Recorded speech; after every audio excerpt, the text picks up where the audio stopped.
Welcome in to the PHNX Suns VIP Lounge, brought to you by our friends at the Draftkings Sportsbook app, America's top-rated sportsbook app.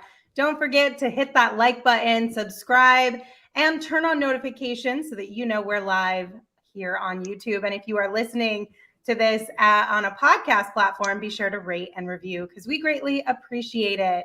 The Phoenix Suns defeat the Toronto Raptors 99-95.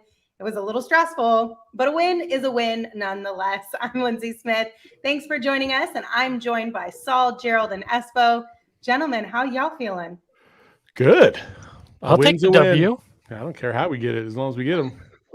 But if a win happens in front of nobody, does it really happen at all? Yes. All right. As long as it's the Suns who win. Gerald, how you feeling? I mean, it was not pretty. When you give up 22 offensive rebounds in a game, it's hard to feel good about it. But Monty said it after the post game. It was a weird game, one of the weirdest games he's been a part of. And I feel like it was probably the same as a casual fan observing the game too, because like even down the stretch when it was super close, it didn't feel like it was like a super exciting or intense game. Maybe it's just because the building was empty, but it was just a strange game. So take the W and move on to start the road trip. I tried to say before the game that, like, listen, like, no fans in the arena. If you've had fans in the arena for like basically all season, it's a different mood, and you have to adjust to that. And but what I did love is all the unedited audio that you could start to hear on the court, which I absolutely love. I loved all the trash talk. CP3 calling somebody a MFer. Like, yes, give me all of that. I love it. Yeah, I loved hearing him yell at the end. I got the inbounder. All these things that you don't usually hear. But my favorite part, thanks to our well, I won't say thanks to who, but I had to use one of those questionable links to watch the game tonight. Don't ask why. But I got the in-arena feed as part of it. So coming back from one of the timeouts, I heard, join me in congratulating Fred VanVleet for winning the Eastern Conference Player of the Game or Player of the Week. And I'm like, join you? Who the hell's joining you? There's nobody in the stands. The Sun sure as hell ain't applauding for this guy. Like, I know they got to go through the motions, but I'm like, come on. Like, it's like singing in front of your own mirror. What the hell's the point? Espo, he was asking you to join him in celebrating. He was like, all you pirates out there that are taking this illegal feed, join me and welcome me. Or on all you bums League that have Pass. DirecTV. League Pass also takes the in-arena feed on commercials a lot of times too. Yeah. So if you're watching on League Pass, you'll see that as well. But here's the thing. Shout out to the Raptors for at least keeping their PA announcer and their mascot both employed, even though there are no fans in the arena, because we know back in the day that was an issue for a lot of teams. So kudos to them for at least letting them keep their jobs. In the chat said the inflatable Raptor Espo, they want him to join in. How dumb was that too? They had like a 10-foot tall or the 12-foot tall inflatable freaking Raptor for no reason there. I think it was hilarious. I thought it was so funny. I mean, I like it. I don't get what the point is. Like, who is he there for? Like, for the smaller Raptor to entertain him? I don't know who he's there for. But I enjoyed it. Hey, we'll get to one of the other Raptors down the road, but there's some drama with Booker and the Raptors right now. It's just kind of funny. So we're pissing Lee off. All right, before we go any further, let's get things started by heading over to the bar. Espo, what's our drink of the night tonight? I don't know. When Shane puts it on the screen, I'll let everybody know. There we go. The drink of the night is the Box Out Brew. Yeah, the Suns forgot to box out for most of this game until the very last minute, and a very nice rebound from DeAndre Ayton on a purposely missed free throw to kind of wrap up the game. Is that Chris Boucher on the bottle? Yep, I'm assuming. sure is. Yes. Since he had 9 offensive rebounds by himself. Good Lord. Yeah, that was a rough one for sure. The Raptors finished with 22 offensive rebounds. The Suns had 10. So Boucher basically had the same amount as the Phoenix Suns did tonight. So shout out to that man. Awesome. What are your guys' thoughts on the rebounding struggles, if you will, as of late? Ooh. I mean, I don't know. It's hard when you're sitting there like with the Raptors. The Raptors just feel like a little bit more of a pesky team than they are like, they're fundamentally sound across the board, right? And there's something to be said about being undersized and still being able to find your way to get rebounds, because big men have trouble boxing out little guys. They do. Now, these guys are not exactly, it's not like the whole team is just Fred VanVleet's. I get that. But, guys that are a little bit quicker, guys that challenge. And as a team, your mental, focus when you're undersized is you got to hustle to every single ball to give yourself as many chances as possible.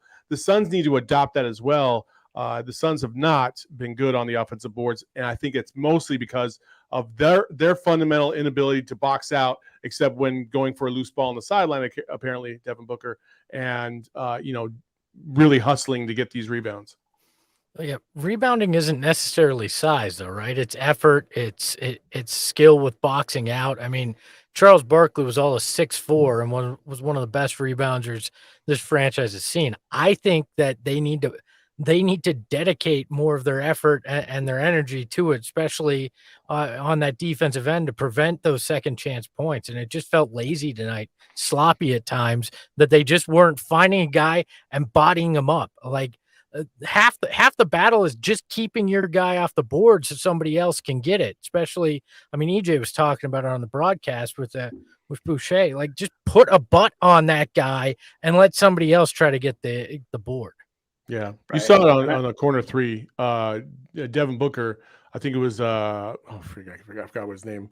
Anyway, shot a three, and Devin didn't even bother blocking him out. The ball hits the side of the rim, bounces back to the corner. He just goes right around and grabs the rebound. I'm like, that's the type of effort we're talking about. And at that point, they have given up 20 offensive rebounds. Like, Devin, clearly, your responsibility is to put a body on your man that you're guarding.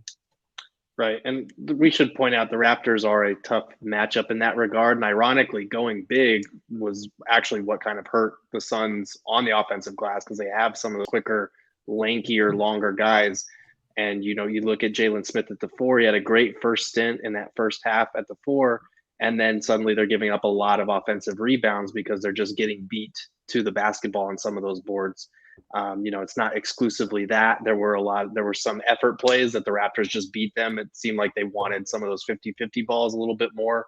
So this is kind of a good game in terms of the Suns getting a win that they might not have deserved. I don't want to use the word deserve, but it felt like the Raptors kind of outplayed them and outworked them for most of the game. So the fact that the Suns only gave up 16 second chance points despite giving up 22 offensive rebounds, like they kind of got away with one a little bit tonight in that regard. And to your guys' point, they are bottom 10 in the league in terms of opponent offensive rebounds. So you kind of expect that from a starting 5 that's undersized, but you were hoping that if you're playing Jalen Smith at the 4 a little bit more, you got your centers back, it wouldn't have looked like that tonight.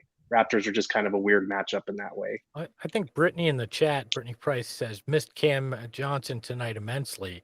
I think that plays a part into it, because when Toronto goes smaller, you can't really counter with that right now. You don't really have a lot of options to go with. So I think that hurt them too, is they had to stick with bigs. They're playing Jalen Smith out of position. Yeah, I said it, Saul.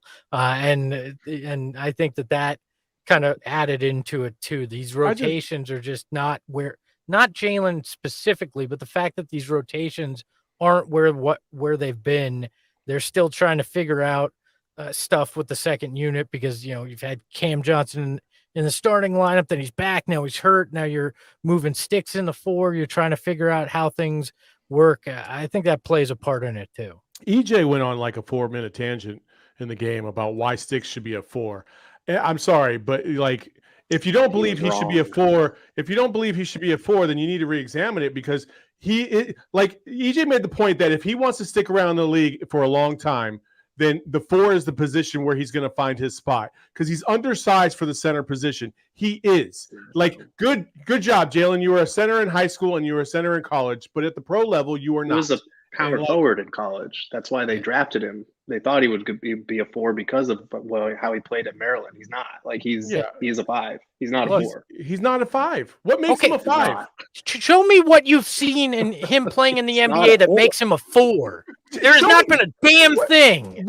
Listen, what has he done? Okay, so he got a couple double doubles, or he had 16 points against the fucking Hornets. Like, that means that he's a center? Like, that doesn't prove your argument. Played either. Better in that position. He had a little stretch right there in the first half where he had 5 straight points. He hit the 3 from the perimeter. You can see a glimpse of what they're trying to do with him in that little scenario. And EJ's point is right. Like, that's the way he's going to make his money in this league. He won't last long. Listen, he's not going to last more than 3 or 4 years if he plays center in the NBA. Period. He's not going to last more than 3 or 4 years, no matter where he plays. But you got to go he's with a the tweener, potential, and he doesn't fit either position. You got to go with the potential. Look at Chris Boucher's a walking example of what we're talking about. He's a freaking 4, and he's Chris skinny Boucher as is hell. a lot quicker laterally defensively. He can switch positions. Jalen Smith doesn't have that kind of same defensive ability to guard on the perimeter against small ball 4s. And he just looks 5 is his spot. He looks physically uncomfortable out there sometimes. Like, he just does very weird things. He's going to look physically uncomfortable whether he's playing the 4 or the 5. Then he shouldn't be in the league. Well, that's the different conversation there, buddy. Well, you're bringing up, well, if he's going to make his money, he should be a 4. Well, the point is he can't play 4. So if he's going to actually stay at all, he's going to have to play 5, and he can't do it here in Phoenix. 4 is his long-term outlook if he wants to play in the NBA. That's just what it is. I completely disagree with that. I just want to go on the record, as you guys are arguing not only against me, but now you are arguing against not only Monty, but now EJ too. Monty said he's not a 4. For you guys to finally get on board. Literally said he's not a 4. Monty said he's not a 4. He said got to play his best position is the 5. Yeah, he's got to, because of the way the roster is constructed, not because that's where he's best. That's where he's best. Not a 5. He's not a 5. No. And EJ, hold on. I love EJ, but I'm not believing everything that EJ says, because he's the same guy that basically craps on analytics, craps on the 3, and he's a guy who made a living hitting 3s. I'm not going to buy everything EJ says. Are literally crapping all over the analytics as a team anyway. What are you talking about? No, they're not. No, they're not. How are they doing that? They're taking the most efficient shots. That's what analytics is all about. Chris Paul and Devin Booker are 2 of the best mid-range gunners in the league. But the analytics will tell you 3-point shots are always going to outnumber the 2-point shots. That's what. It says take the best shot. Oh, you guys drive me crazy. All right. Well, mark that one off of your bingo cards. Saul went on a rant. I feel like this is like you got salty tonight. This is like the white. Is the dress white gold or is it blue black? Like, this is what the fuck this argument is. You know what it is? It's You're pointless right. because answer and a wrong answer. what it is it's pointless, and it will be forgotten in a year or 2 because it's not going to be of any significance. Brian in the chat said Lindsey has the face of a kid who's about to have 2 Christmases and 2 birthday presents every year. Amen. Y'all better pay up big for this one. All right. I have a question, kind of going back to something Espo said before you guys all went downhill. The rotations. Do you feel like that is just a cause of all of the injuries, in and outs of players, Monty just trying to figure out what to do and how to do it in the best way? Or what do you think that is? I think the rotations are all jacked up right now. They're trying to figure it out as they go. Like, even in the first half, I sat there, the way DA was playing, I was like, bro, does this guy even deserve to play in the second half? Like, he looked out of it.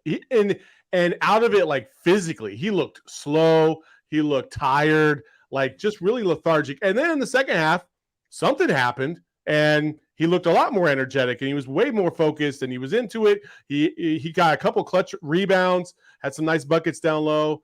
Chris Paul looked like he got his mojo back a little bit, got his energy back. He looked quicker in the first half, looked quicker in the second half. And as you said, Espo, in the Slack before we jumped on here, if you got Booker and Paul, you're gonna be all right. In that final minute and a half, sure. Yeah, Chris Paul, it was kind of nice to see him have sort of a bounce back game from a scoring perspective. He didn't have a ton of points, but 15 on 6 of 11 shooting, that's pretty solid. That's all the Suns really need from him, especially when he hits shots in the final minute like that. He got a little bit of a lucky bounce, but we'll take it. And then Devin Booker, he was 3 for 12 until he hit that big jumper. So, you kind of want him to bounce back in one of these games coming up because this is the third straight game, I believe, that he's struggled from the field. But all the starters finished in double figures. It's one of those things where they're just trying to kind of get back to like home base. Like they've had so many guys in and out. Again, tonight, they're missing Cam Johnson off the bench. Like they just kind of want to get their full rotation healthy and get back in the groove. And I think with DA, it's a conditioning type thing. He didn't have symptoms while he was out, but he was still out for like 2 weeks. And there's nothing like playing in games and getting that type of conditioning in. So I think in the second half, you saw him kind of like find his wind a little bit. And that's why he looked a lot more productive. And instead of just kind of the first half, it felt like he was like floating around. MCG Blue asked a good question in the chat talking about Cam Johnson missing the game. He said this may be a dumb question, but when a player misses a game, does that end whatever streak they had? I mean, if they aren't on the court, does that count against them stats-wise? And yes, it does. If they miss a game, they miss a game. That's the whole point of streaks. I know it sounds like it should count like every game that he plays in, but I guess that's just not how they count it. So. By the way, guys, I'm getting breaking news right now from Memphis. The Phoenix Suns are the best team in the NBA as the Memphis Grizzlies defeat the Golden State Warriors 116-108 tonight. Hey, yo, way to go, Memphis. Memphis is tough, man. Yeah, they're a fun team, that's for sure. Okay, so since we were on the topic of Chris Paul, let's go ahead and continue on the topic of Chris Paul and name him our Draftkings king of the game because Gerald, as you mentioned, he's got 15 points, 12 assists. He was 6 of 11 from the field tonight, and he also had 5 steals. So congratulations to Chris Paul for being our Draftking king of the game. How is that crown staying on his head? That look on his face of just looking down, just that disdain that he has in his face, like because of Fred VanVleet, man. I just Chris Paul's funny as shit. We don't even have the best stat of the night. Is 5 steals on there, which will vault him way back into the probably top 3 in steals per game. So probably, yeah. It's really nice to have Chris Paul.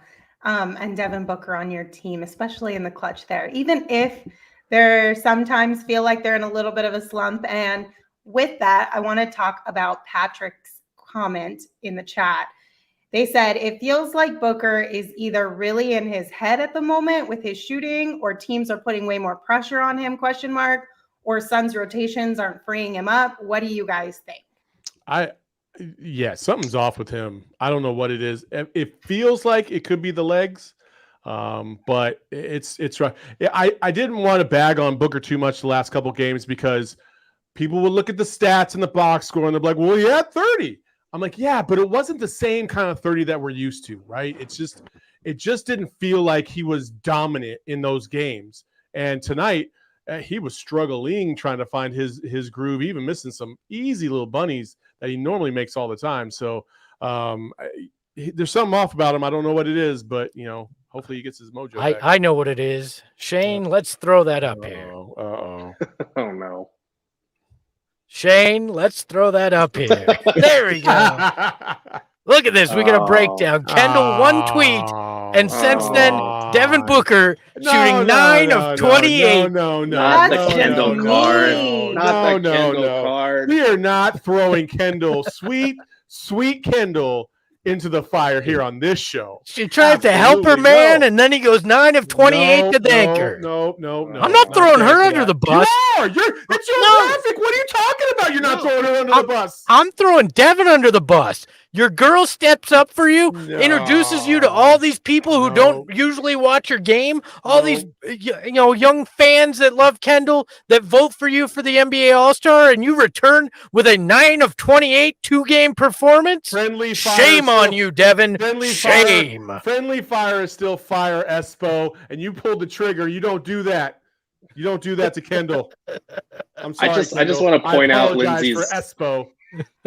I just want to point out Lindsey's exasperated face during all of this discussion. Shame. Just like, Shame. oh my god. I mean, I got to change the bingo card to disappointed look on her in her category. I'm changing that. Hello in the chat said sweet baby Kendall. You were going there, Saul. You wanted to call her a sweet baby angel. I could feel it. I know. Yeah. Okay, but for real though, like what do we think is the situation here in real life? It's not Kendall, obviously, but what is the real issue here?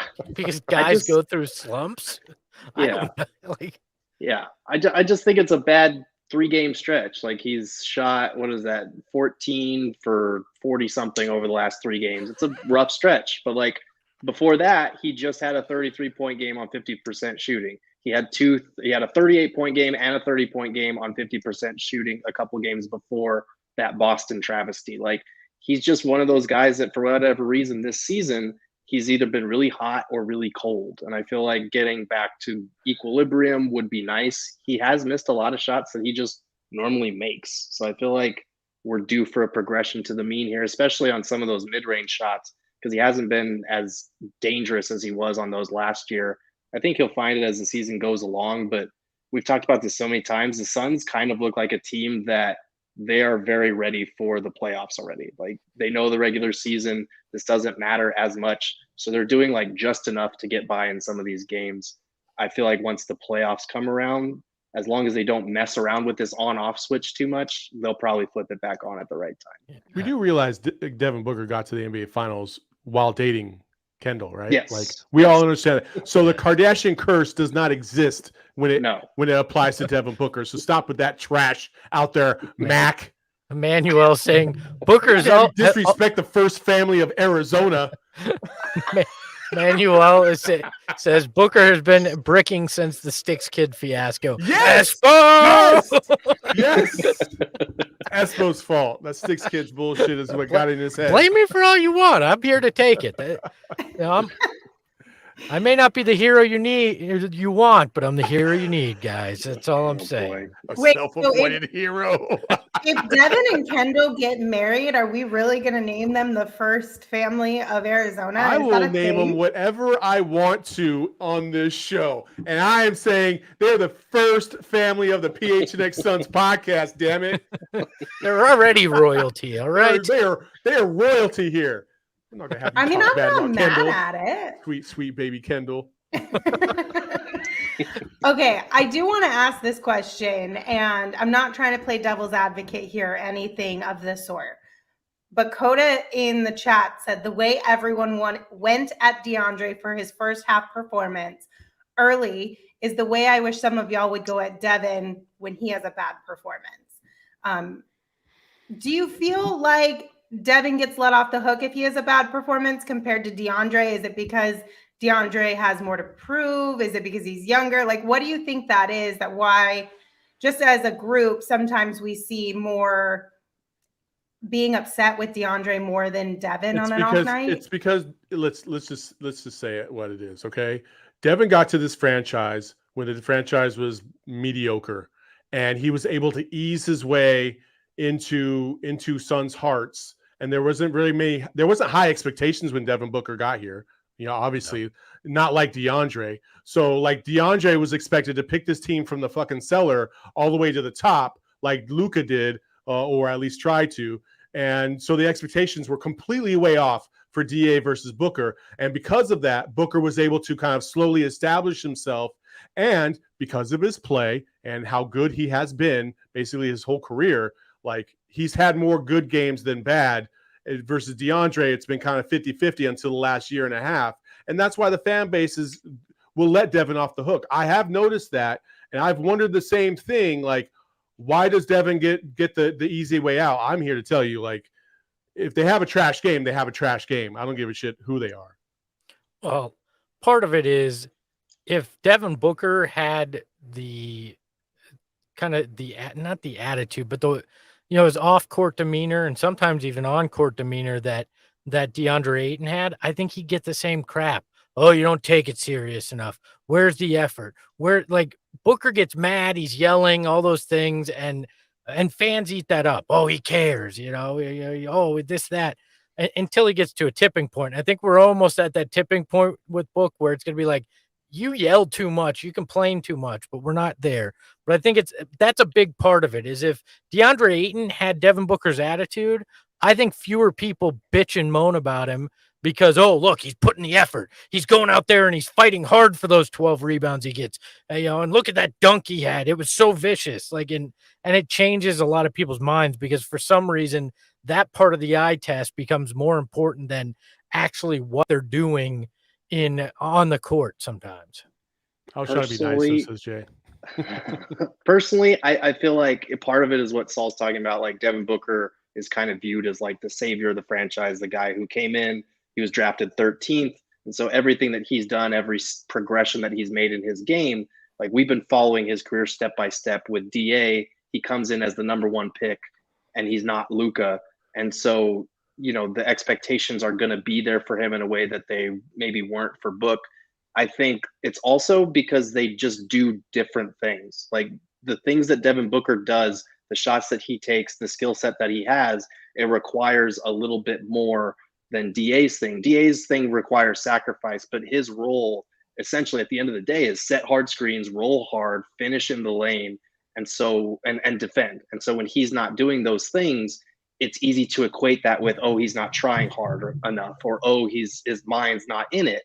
And in reality, that's not always the case when he's having an off night. Like tonight, we should cut him some slack. Like the dude hasn't played in 2 weeks, basically, except for last game. And conditioning's always been a big part of what makes him effective. So, not being able to run and play in games, it's going to take him a couple of games to get his win back and be able to do the things that he does at a high level. But I do think a lot of it with DA, when they hammer him for a bad game or a game where he's invisible or whatever, it's because the things that he does aren't like on a skill level as difficult as what Devin does. So when he has a bad shooting night, it's like, okay, yeah, he's taking tougher shots or whatever you want to call it. I think that's part of it, at least from my perspective. And honestly, I love both of these guys. I'm so glad that they're both on this team. I do just think when Coda mentioned it in the comments, I do find it quite interesting, just the vast difference between the way that they are spoken about sometimes on Suns Twitter. And maybe I just wanted to bring it up because I don't like it. And I just want us to be happy with all of our players, or most of them at least. I think we put a little too much stock sometimes into what Suns Twitter says and take that as the entire fan base. That is the most vocal of the fans, obviously. And that's not a slight on anybody on there. It's vocal on both sides of things. But I think we need to remember that's a subsection and not the entire fan base. And so my guess is more fans than not have been happy with DA's performance, and they would get frustrated when Book has a bad night too. But we're seeing the far ends of the spectrum when we base it on that. I don't know. It's funny you say that because, I will be out and about, right? Just randomly. And if I tell somebody like what I do, they bring up the Suns, right? Inevitably 50% of the time, somebody's like, yeah, I wish that DeAndre Ayton would just be, good, or he played hard or blah, blah, blah. Because they heard this or they heard that, or they just don't understand the game or what DA really brings to the table because he's not fucking Shaq and trying to rip down the rim every single 5 seconds. Like, people are very surface level when it comes to DA to me. Whereas with Devin Booker, you'll get a lot more fans that'll be like, oh man, Devin, if you look at his numbers and they break it down and they get really intricate because he's just Devin Booker and that's what we do. Like, I do feel like there's an unfair comparison between the two, and that DA does not get nearly the benefit of the doubt that Devin Booker does, but that's also predicated on Devin Booker doing what he has done through 5 years versus what DA has done through his first 3. Look, and I hate to put it like this, but it's because defense is the Chloe of the basketball Kardashian family. It's just not the sexiest, all right? Hey, and he said people, it. Oh no. and people just don't have a problem. People have a problem with that because they don't want to watch defense. I think we brought this up yesterday in our All-Star discussion. Nobody wants to watch a defensive competition in All-Star weekend because there's nothing entertaining about that, right? And that's part of it as well. The strength of his game is a part of the game people don't want to watch and give credit to. Speaking of which, like last night, this national championship, all the Twitter haters out there in the first half, oh, that was boring first half and blah, blah, blah, blah, blah. And then in the second half, it got exciting because there was more points scored. Whoa, what just happened there? What? We didn't see anything. What's going on? Saul's having audio issues, I believe. Well, while Saul figures that out, I can tell you guys about the Draftkings Sportsbook app. The NFL playoffs are here, and Draftkings Sportsbook, an official sports betting partner of the NFL, is kicking things off with a huge offer. So counting down to Super Bowl 56, new customers can get 56-1 odds on any wildcard team to win their game.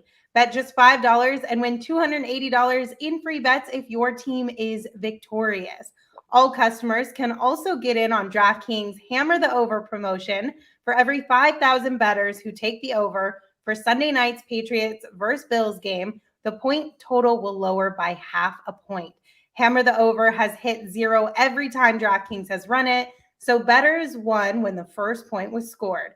So go download the DraftKings Sportsbook app right now. Use the promo code PHNX and get 56-1 odds on any NFL team. Bet just $5 and win $280 in free bets if your team wins. That's promo code PHNX this wildcard weekend at DraftKings Sportsbook.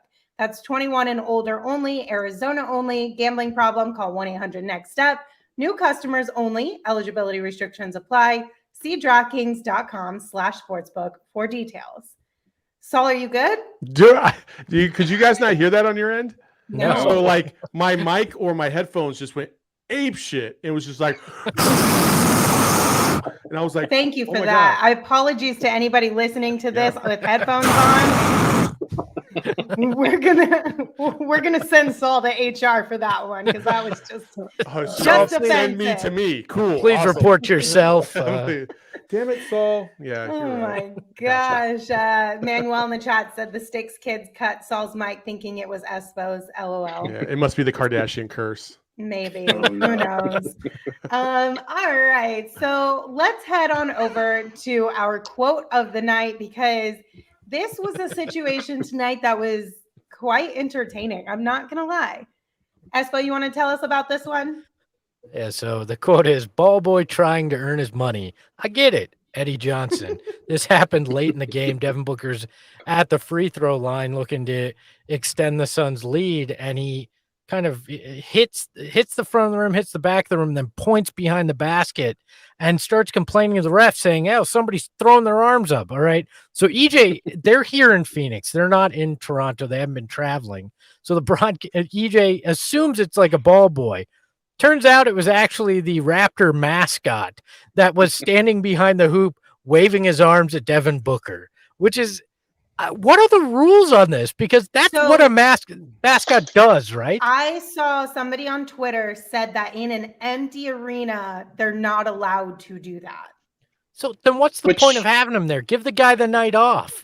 Well, maybe he wants to get paid, Espo.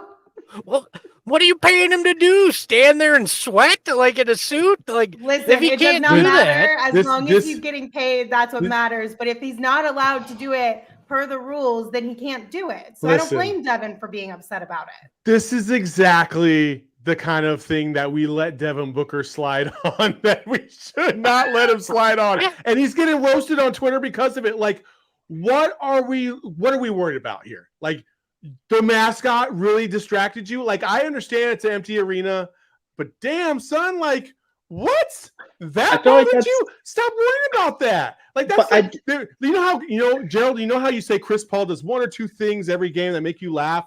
Or like, he just is just like, if Chris Paul wasn't on our team, we'd probably hate his guts. I wonder if people feel like that about Devin Booker from time to time because of how many times he complains about just about every single call. And then something like this, you're like, really? Like, why? They probably do.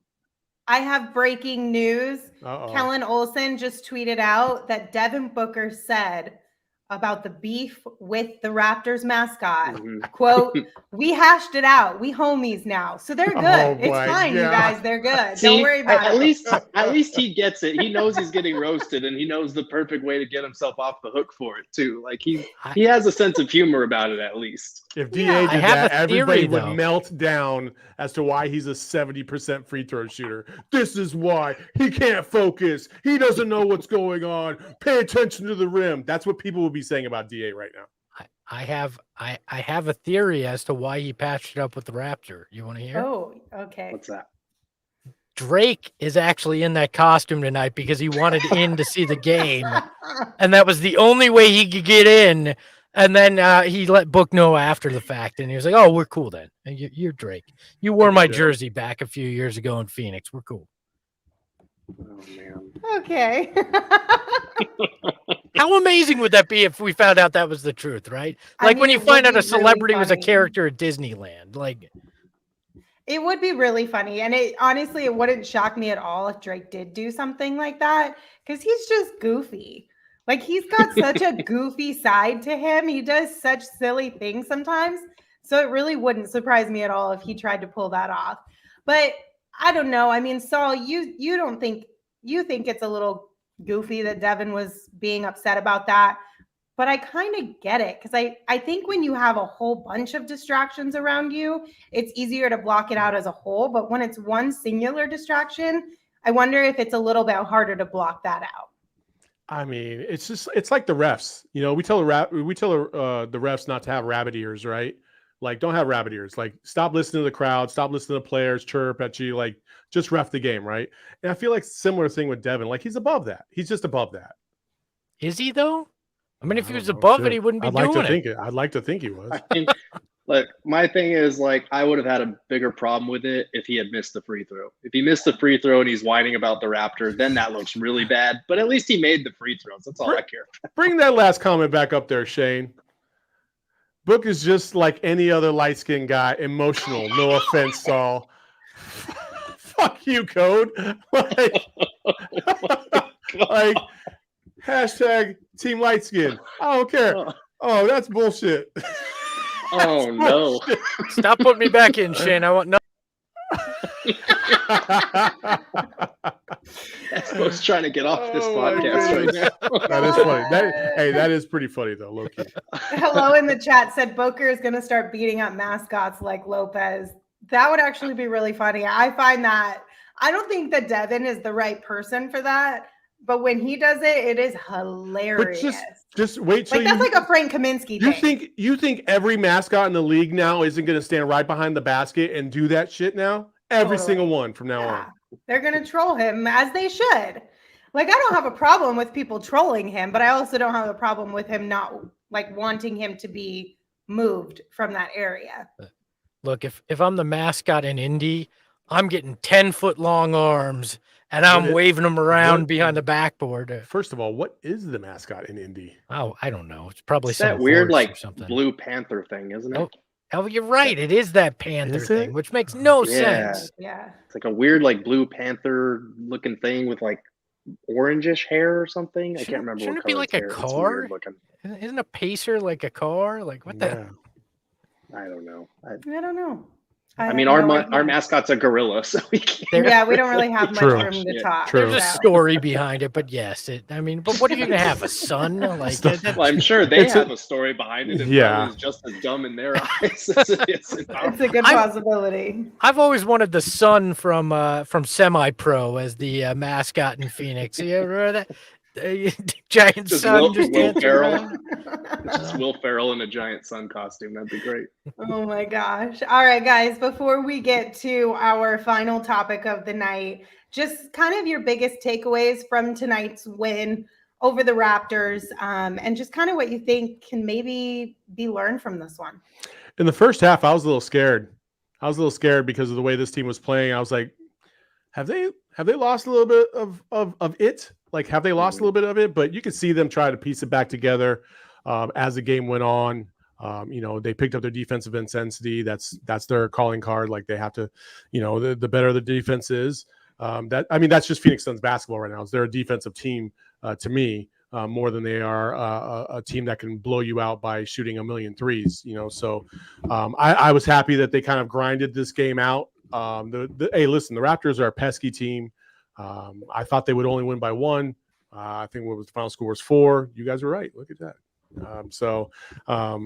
It doesn't surprise me that this is a close game, but I'm happy to see how they evolved as the game went on. And even though the shots weren't dropping, they still found a way to get buckets. And when you have Chris Paul and Devin Booker, all's going to be good. Yeah, I was worried till the end there. So I was till they're down 1 with like a minute and a half left, and I'm like, okay, I'm still worried here. And then Chris Paul, Devin Booker, back-to-back buckets, and I went, the Bookman rule is still alive. I should just always abide by the good book. Yeah, I mean, aside from the offensive rebounding struggles, which is something they've not been great at all season long. Shout out Jay Crowder. I think he had shot like 4 for 20 in his last couple of games from 3, and he had a big night. He was their leading scorer, 19 points, shot 5 of 11 from 3. And then the other thing, not the biggest takeaway from the game, but something that again stood out to me because I wrote about it for yesterday. Campaign, the Suns I brought this up last time too. The Suns need more from Campaign. Like, we talk about Chris Paul maybe not having that same pop that he had last year.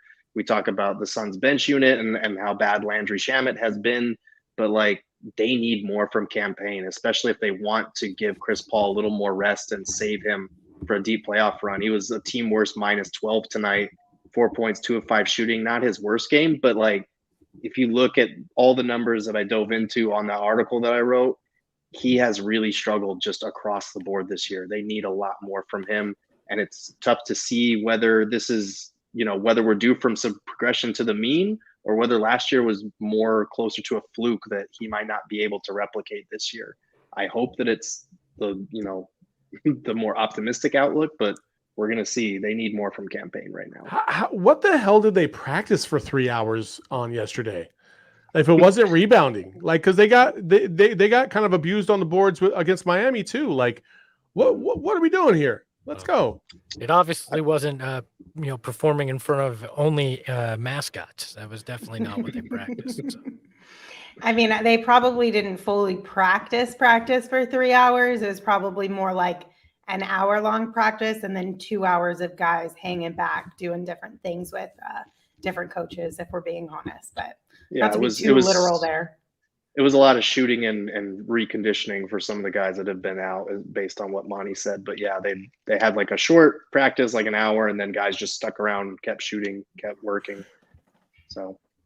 All right, guys, it's time to take your shot, presented by Arizona Department of Health Services. So COVID-19 vaccines are free for everyone 5 and older. Those 12 and older are also now eligible for a booster. Visit azhealth.gov for a location near you. Saul, tell us what our shot of the night is. I mean, if you can't look at that arena and not understand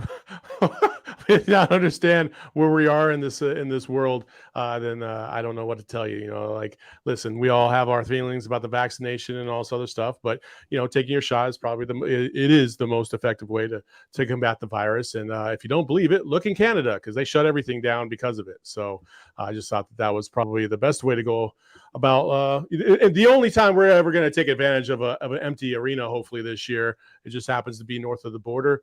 They shut down things because they were a little concerned about where the pandemic was going, and so get your shot, take advantage of it. Yeah, look, it's free. The Suns couldn't box out tonight, but you can box the COVID virus out by getting that shot. Keep it away from you and your family and your friends. Just box it out. Get that shot.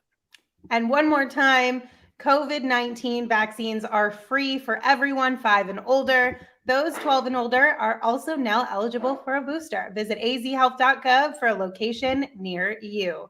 All right, guys, we are going to have our random topic of the night here because this kind of got brought up earlier this week. The All-Star games, our All-Star game is just a couple weeks away. And Saul, I believe it was you who mentioned that it would be kind of fun to have our own PHNX Suns All-Star contest. So with that, what kind of contest do you guys think that we should be participating in here? What do you think you would be good at compared to the rest of us and all the things? Listen, we have to understand, all 4 of us have different skill sets. So this has to be on a very base level for all of us to compete in. So we're not going to go we're not going to say, hey, let's go dunk on 9-foot hoops and do a slam dunk contest because, that leaves, Lindsey and Espo out. I'm going to assume your vertical is not above 20 right now, Linz, is it? Have you ever dunked on a 9-foot hoop? No. Okay. I assume that. So I was like, okay, cool. I don't appreciate the assumption, though. I mean, my goodness. I made the same assumption about Espo, but actually you did dunk on it. Was it a 9-foot hoop or was it an 8-foot hoop? That was an 8, but I actually hung on the 10-foot rim back in the day. It ain't happening now, but yeah, I could jump back in the day. Can you still touch a 10-foot rim? No. I look at a Nerf hoop and I go, I'm getting a little too tired to even try that. All right. We should bring in one of those Fisher Price hoops if we're doing a dunk contest. All right. So anyway, this has to be some simple, easily executable things for all of us to be able to take advantage and compete against each other in, because I'm certainly not getting into a writing contest or a verbal contest with Lindsey or whatever Espo's good at. I'm not going to do that. So let's even the playing field. And so my first thing was we're just going to go old school and we'll get a Nerf hoop and we'll just play horse. Somebody had mentioned that on Twitter. And I was like, I kind of like that. Yeah, mini hoop horse challenge. I like that idea. Okay. Hey, also, if you guys have ideas, drop them in the comments. Hell yeah. Let us know if you guys have some fun ideas for us. I think for me, I'm going to go an N64 competition because I feel like I could crush you guys in some Which Nintendo game? 64. GoldenEye, Snowboard Kids, Mario Kart. What you want to play? No, if it's not a sports game, I'm out. You go GoldenEye, I'm screwed. I'll just stand in the middle of the screen, spin around and fire until I'm dead. So I would wreck all of you in some GoldenEye for sure. I like it's interesting. I never played 64, so yeah, you probably win that. I like Mr. Anderson in the on Twitter said karaoke contest. I could see us having a little fun with some karaoke. Yeah, because you actually can sing. Me? Yeah. No, I can't. We saw it in the Have you heard Six Kids? video. Yeah, that was awful. That was awful and auto-tuned. Let me make that very clear. DJ Father coming up big there. Why does Jesse Freeman want to play Gerald in one-on-one? I'll pay to see that. I'm down. I'd be down. What? I mean, we're both pretty tall. I feel like it'd be a fun matchup. Well, I mean, I want in on this. I just can't I feel like you guys sleep on my athletic ability just because I'm a little chubby. I feel like it's well, you played back in the day too, right? It's poundist. You played. Is that a thing? Fattest? So you poundist? What is pound? Yeah. What? Like ageist, sexist. You hate fat people, Gerald. You hate fat people. That's poundist. I love that Saul's trying to plant the flag as if he's the fat guy on this show. I take offense to that, Saul. I just get slept on so much. I don't appreciate it. I mean, can we do one where we just chug a beer? Can that be a contest? Oh, you're screwed. Well, I would be out. Why, Linz? You can't chug a beer? I'm allergic to alcohol, you guys. I can't drink. What? What? Yeah. Like, for real? For real? No, she's just Yeah. making that up. Like, for Shut up, real, for real. Espo. Maybe it's certain kinds of alcohol, you dick. So no, it's really weird. I was fine until like through college. I was totally fine. And then when I got out of college, my body just started reacting badly too. First it was booze. And then I was like, all right, fine, I'll just drink beer and wine. And then it was wine. And then it was beer. And then all my doctors are basically like, it's a slight allergy. So you can either power through it and be really uncomfortable, or you can just stop drinking. And I was like, well, I don't want to be uncomfortable, so I guess I'll just stop drinking. Oh, Like, I'm not going to die, but it's not fun. Or even funner, what if we all just took edibles and then we had to play stupid games? Yeah. Oh, yeah. Let's do it. You know what? You know what? Oh, I got it. I got it right here. You talked about Mario Kart. We have a parking garage. And what if we got tricycles and we started at the top and we had to make it all the way down to the bottom? Yes. No. Yes. Nobody's there on a Saturday. That'll be perfect. Oh, I mean, yes. that would actually be really funny. Let's go. Oh, MCG Blue, you had the same thing that I do. That's crazy. And also, thank you, Shane, for knowing things about me when my co-hosts don't even know. I had Producer no Shane idea. is the best. I had no idea. Did anyone else legitimately have this idea? I had no idea. Yes, I had no idea. I remembered. So we're never going to get drunk together as a podcast. But we can get high. But the good thing is we can get drunk and we have a designated driver. Oh, yeah. But here's the thing. Now that I don't drink, I want to go home early. You guys know this.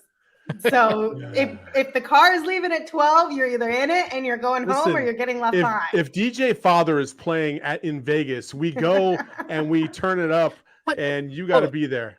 What casino would DJ Father play at? Let's be honest. Circus, of course. No, even Circus goes. That's just, we can't have Dr.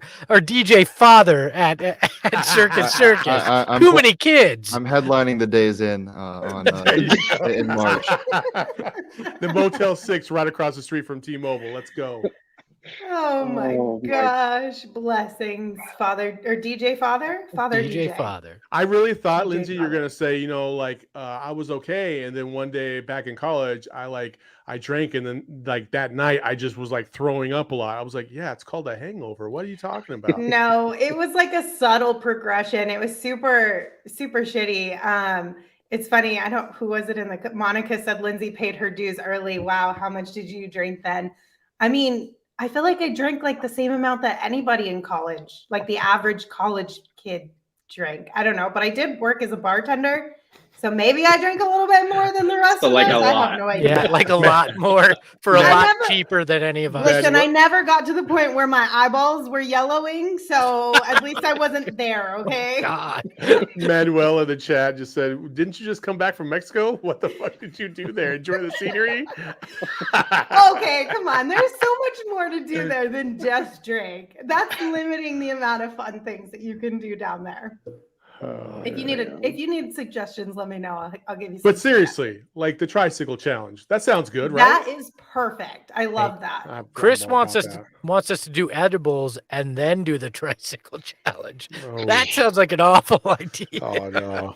Just as long as we have somebody blocking off the parking garage, I'm not trying to get hit by a car on a tricycle. Yeah, same. I just don't want to get run over. Sorry. That's part of it. Suck. Oh, Oh my god. We're gonna get stuffed turtles that we can throw at people. It's gonna be great. It'll be just like Mario Kart. We could play the Dunder Mifflin games.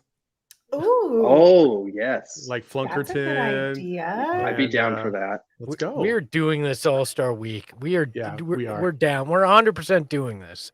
Yeah. So if you guys come up with any other fun ideas that you think would be good for us, just send us a tweet or hit us up in the Discord if you're a member. Whatever communication you want to use, just let us know. Email us at sons@gophnx.com too if you want.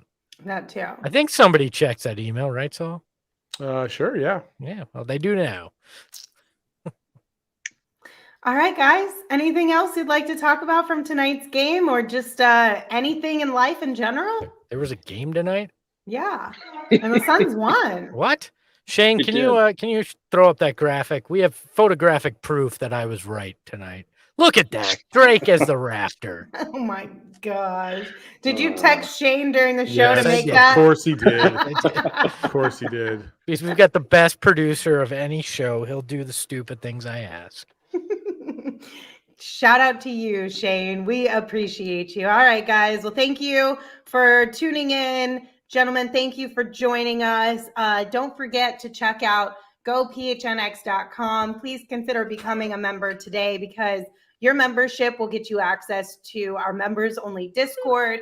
It'll get you access to written content, special video content, not just about the Suns, but about all of the Valley teams. So if you're looking for more specific to Suns, you've got plenty there. If you're looking for other teams as well, we've got you covered there too. So head on over to gophnx.com and become a member today. Hold on. And if you hold on, I'm almost done. And if you sign up today, you'll either get a free t-shirt from the PHNX locker or your first month for just 50 cents. Okay, go ahead, Saul. Chris Melton just said in the chat, yes, and Saul can play Prison Mike.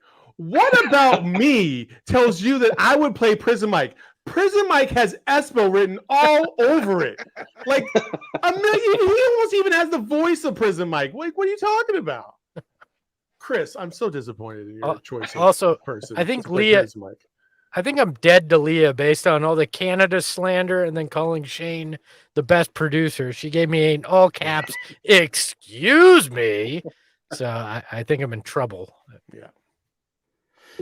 All right, you guys good on that one? Did you get that out of your system? Sure, Mom Lindsey. We're good. All right. She definitely was like, wait a minute until I finish. And then she said the thing. I am still speaking. Thank you. Excuse me. I'm not a mom, but apparently tonight I got mom vibes. But whatever it takes to wrangle you guys in.